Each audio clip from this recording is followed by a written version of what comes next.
why do you think that millennials have embraced remote work the way we have over the past couple years?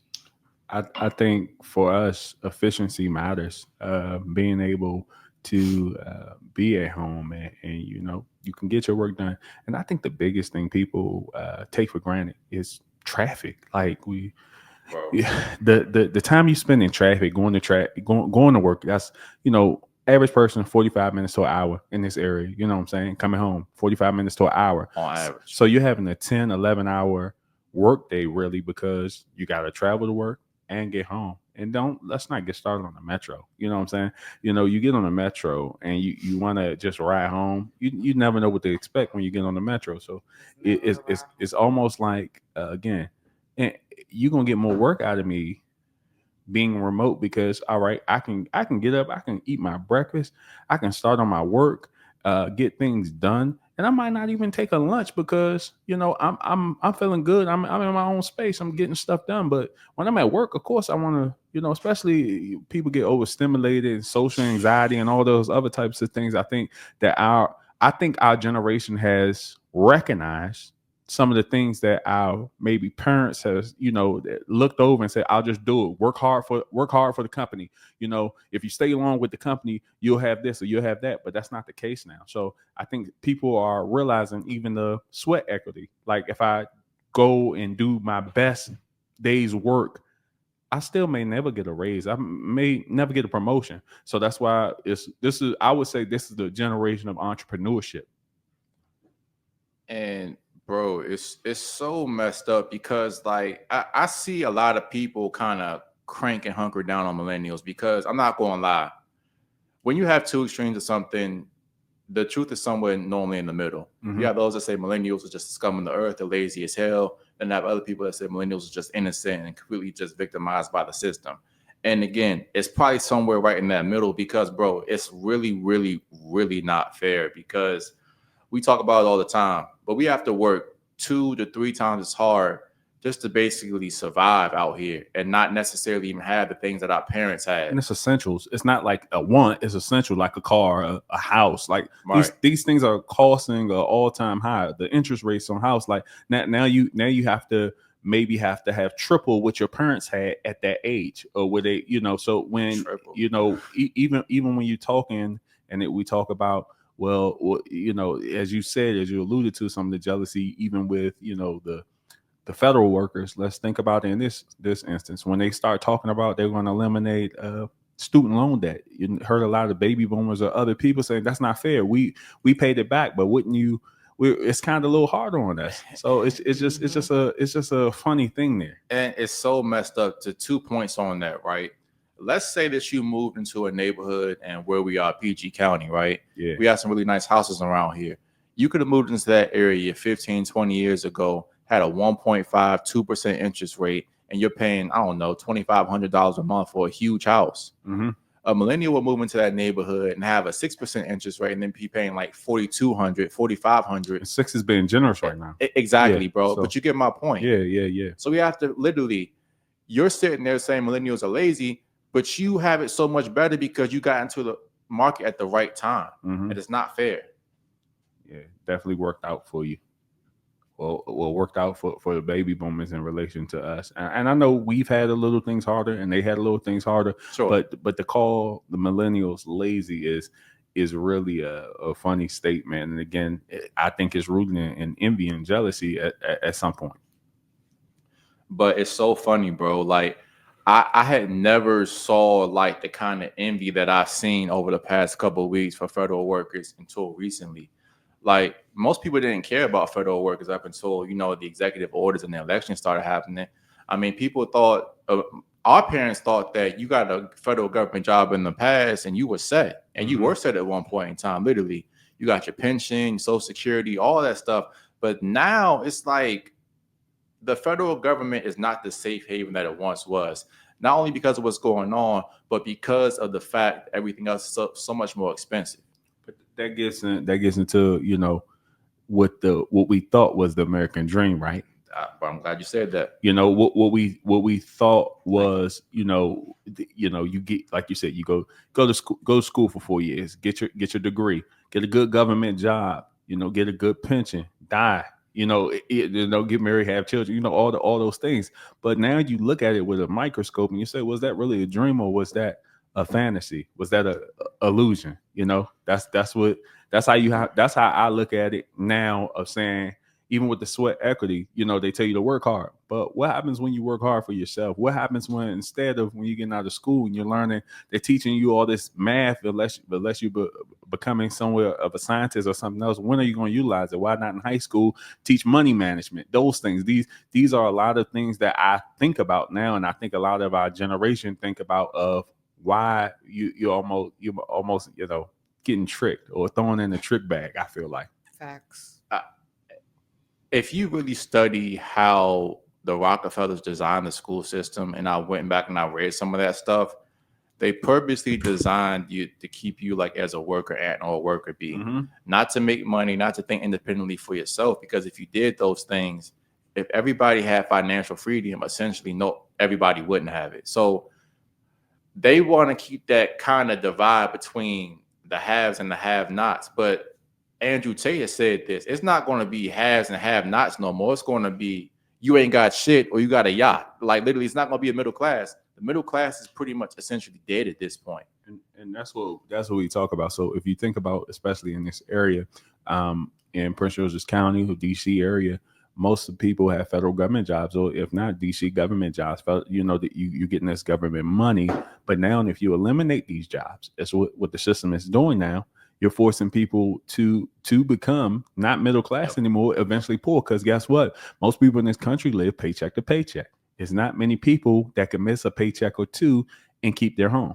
It's just not possible in this day and time, where you have to, not only housing, you go to the grocery store, you go to gas, these essential things that you need to even operate and having a job.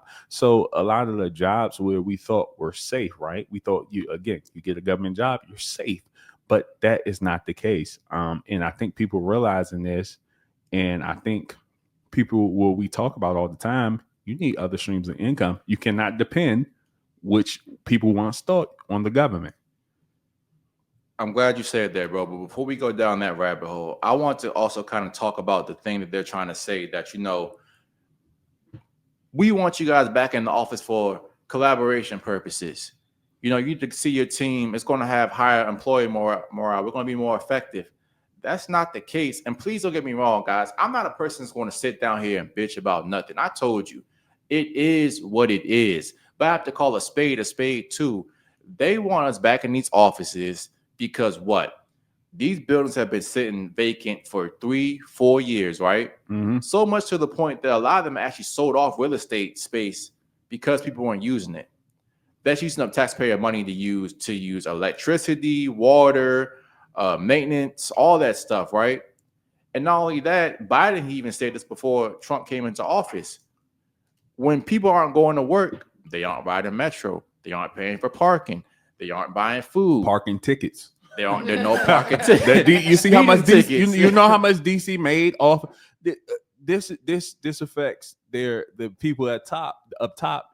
I think it's some type of bonus system when we make a certain amount of revenue. This is a bonus for the people up top. So if I can't get people coming into DC and traveling, because you don't have enough parking for these people that are coming in, so of course you're going to accumulate parking tickets, and you can't park anywhere in DC. So that's what's insane to go from the extreme of this, because again, this is an agenda which they haven't pointed out. Like you said, we need the morale for the team. Everybody needs to see each other.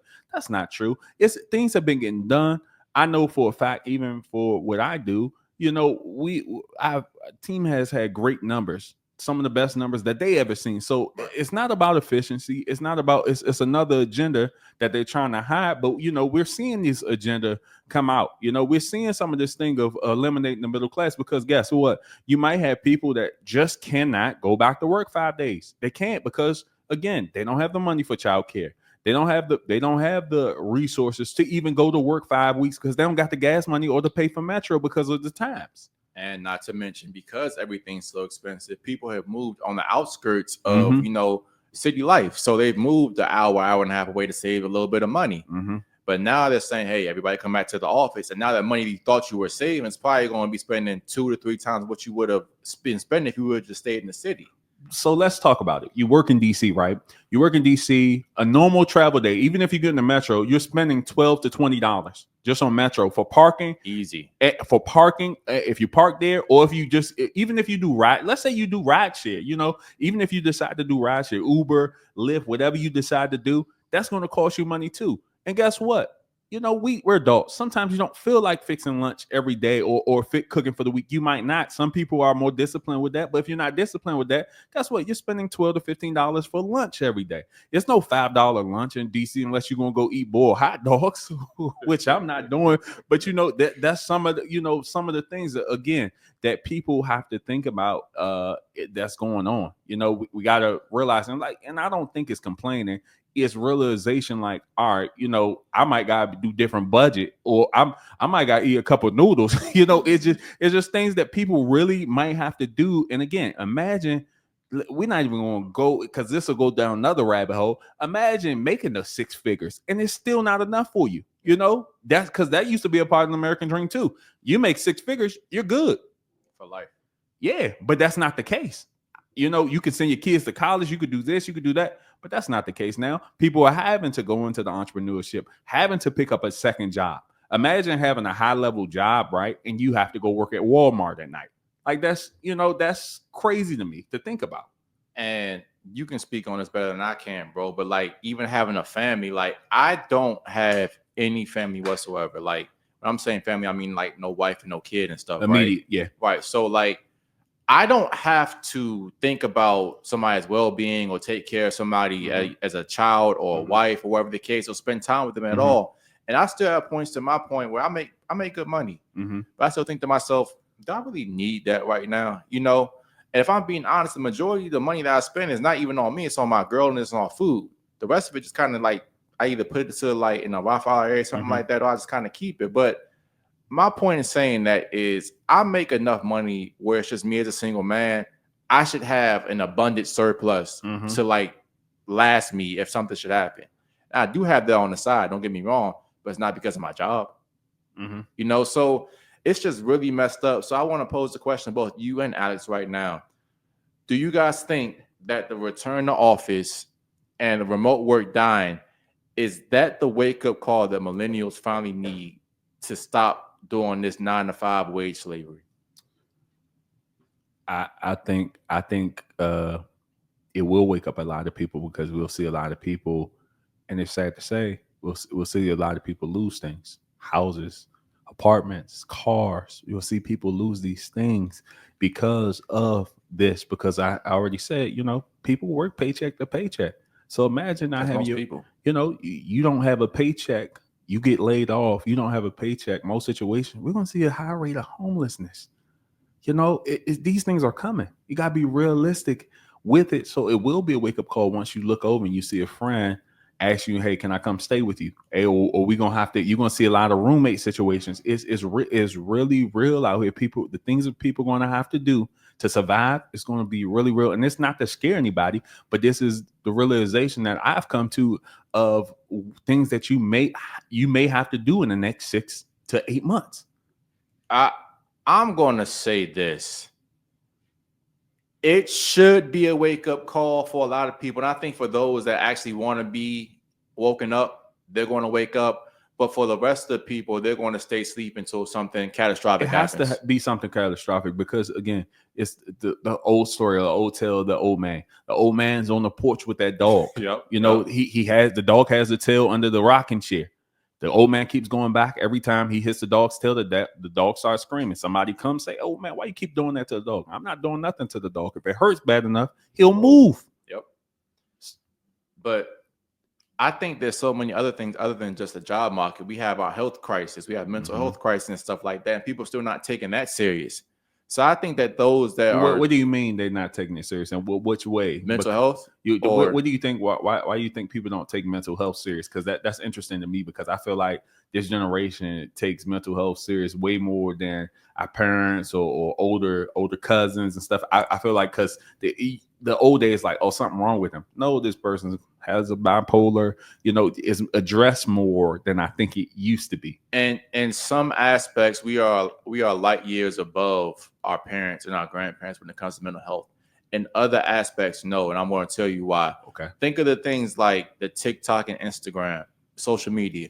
We know those things are bad for our brain, but we cannot stop using them because we constantly compare ourselves to other people. We know that it's fake. We know it's an illusion, but also not only are we still using these devices, we're still eating bad. We're not spending time in nature. We're not spending time in silence. All these things are necessary for us to have quote unquote good mental health. Mm-hmm. We'll say we have bad mental health, right? But our diets are shit. We spend all this time in blue light. We're not sitting there reflecting, spending time with God, writing in the word, wherever the case is. We have a lot of people that diagnose problems, but we don't have people that actually know how to fix them, Can I say something then? You Sure. brought a great point and it made me think. So we talk about this remote work, right? You talking about spending time with God. How do you feel about the millennial? Because I think we led the charge in this. What do you think about remote church? Because I feel like when you say spending time with God, is it really spending time with God if I turn church on, right? And I'm folding clothes, I'm doing my laundry? Because would you do this really at church? It's convenient for you, right? It's convenient, but would you do this? You're not in the church, and can you really even focus on what the preacher's saying or what's going on in service? This is going to sound so hypocritical, but here it goes. We're sitting here saying how remote work should be an option for most people, right? But with that being said, if I'm truthful, I don't mind going into the office once or twice a week, something like that. 5 days is a little bit extreme for me. And what I'm saying that is because I don't necessarily think that you can have that same connection on a virtual church as you have as in person. Mm-hmm. I think that applies to work, that applies to podcasts. Even when I watch regular podcasts like this, I don't like having somebody to have to dial in and talk to them. Don't get me wrong, it's cool, and I would do it if it was the last resort. But I think that personal interaction is needed sometimes. If you're sick and you have to like go on remote work or something like that, or you have to go on like a virtual church setting, fair enough. But you need to go in there and actually be with your church members, have the pastors lay hands on you, and you feel the music and you feel people's spirit a lot better in person, in my opinion. Yeah. So it's actually a verse in the word where it talks about don't forsake the fellowship. Yeah, like you can't forsake the fellowship. But like I said, I just think I think remote work is a little different than church because that's 1 day a week, right? Yeah. If I have 1 day a week, right, and this is the only problem. I'm not trying to bash anybody, but it's just a thought. I want people to think about this. We have church once a week. And you're supposed to go, you go once a week, and it seems like it's a heavy lift for people because not only would you're gonna watch church online, right? Because you can't go nowhere. But after church is finished and you watch church, let's say if you watch at 8 or 10, you're gonna go hit the brunch. Oh, fine. So you can go to brunch and you can go to these other places, but that's what I mean convenience. And I just wanted to just provoke thought because again, yes, we want remote work, and I think remote work is healthy. Again, what I even do with my staff, we come in, even if we come in once a week, I do want to do something where maybe we go to a game, maybe we go to a restaurant, maybe we go bowling, maybe we go to Top Golf, maybe we could do those things, or have something where we can do a little fellowship outside of work. But if for me, again, remote work, I think has been an essential point of, and I guess we do have to find the in the middle because we also do have to feed the economy in certain type of way. Yeah. And I like I said, bro, I don't want to like think that I'm on for one way or another. Mm-hmm. I'm not necessarily for 5 days in the office because I think times have changed. Yeah. You wouldn't go back in time and you don't have to necessarily mail letters anymore. Not because that post office isn't effective. It's just we found more effective means to get the job done. And I think remote work kind of does that same exact thing. Honestly, it will save your company money. It will save your team's morale, and will also bring people like it's an incentive to be retained by companies as well. And I think this whole dog and pony show of like, oh, it's about morale and the team being together, it's a bunch of horse shit. It really is about one thing: control.